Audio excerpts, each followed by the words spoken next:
Primeline Energy is China's newest gas supplier, shipping gas to the mainland via a new pipeline from its offshore field. Now, that pipeline is an important part of the company's strategy. The company's partner is state-owned China National Offshore Oil Corporation, and they've been working with Primeline for 20 years. Let's see how that pipeline is paying off for the company. We're joined now by Ming Wang, CEO of Primeline Energy. Great to see you again. Good to be back. So you're a fairly small producer right now. Tell us about that, and tell us how much you plan to grow in years to come using this pipeline. We spent the last 5 years to develop this infrastructure. We started pump gas since July. We start produce at about 26 million cubic feet per day of gas. It's very small in the international sense, but we are very close to the fast-growing economy in east coast of China, and the infrastructure and access to market is only the beginning of the story. We want to use that infrastructure to expand. We have a very large exploration license in the size of 5,877 square kilometers surrounding the producing asset.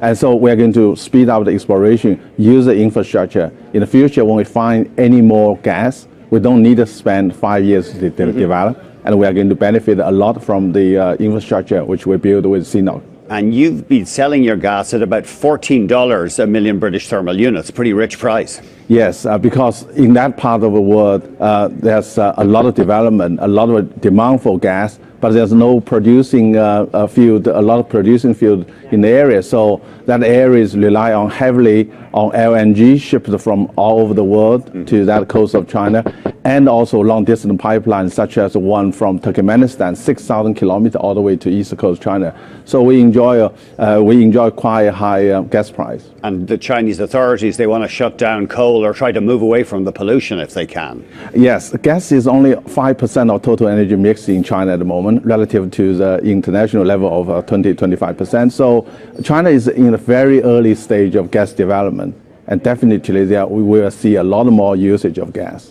Now, your debt, though, your market cap's about 45 million, and your debt is 200 million. Do you think that's turning off some investors? Well, I mean, the 40 million, versus a debt of 200 million sounds, very, very incredibly small in terms of market size. But our bank, our financiers, in the form of China Development Bank and China Import-Export Bank and Shanghai Pudong Development Bank, they don't look at us as a $40 million company. They look at us as a $300 to $500 million development project. That's why we can secure the debt in the form of 200 million for our project. If this gas was in Alberta, well, of course, you wouldn't be selling it for $14, but with this kind of production, what kind of valuation do you think you might have? Well, I mean, because of the gas price, our 100 BCF in east coast of China was over a half a TCF in Alberta.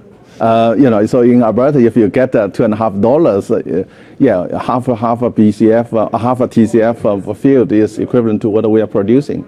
And you reckon your EBITDA is pretty close to $45 million? Yeah, we've been in trial production for about 4 months, and then formal production in almost two months now. End of December, we got a $20 million cash in account, and our estimated with the current low oil price, some of our production is in the form of liquid, and so our annualized EBITDA this year will be about 50 million. Our current market cap is about 45 million. And tell us about your relationship with CNOOC. How does that work? I mean, that has been a very fruitful and helpful relationship. We've been working with CNOOC for 20 years. We were one of the leftover from the early exploration group of people in the East China Sea, and we find gas, and we being very persistent, working away with CNOOC when the market is not ready. So, the CNOOC has been very helpful. They've been very supportive, and they've been very understanding of our situation. So you feel you're not getting enough love from investors. Do you think you'll list somewhere else, Shanghai or London? Well, I mean, at the moment, the Canadian market hasn't given us enough valuation. I suppose because of distance, because of the difference of the gas market. I mean, China gas market is not fully understood here. And, our current market cap is almost half of when we were a pure exploration company 5 years ago, before we started development. we need, of course, communicate more to the Canadian market to get the investor to understand our story better.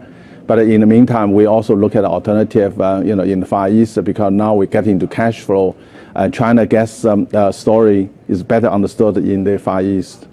Thanks so much, Ming. Thank you for your time. Ming Wang is CEO of Primeline Energy Holdings. Remember, you can catch reruns of our show throughout the day, and we love hearing from you, our viewers. If you have a question or an idea, please email us at commodities@bnn.ca. We love hearing from viewers. Thanks very much for watching, and we'll be back tomorrow.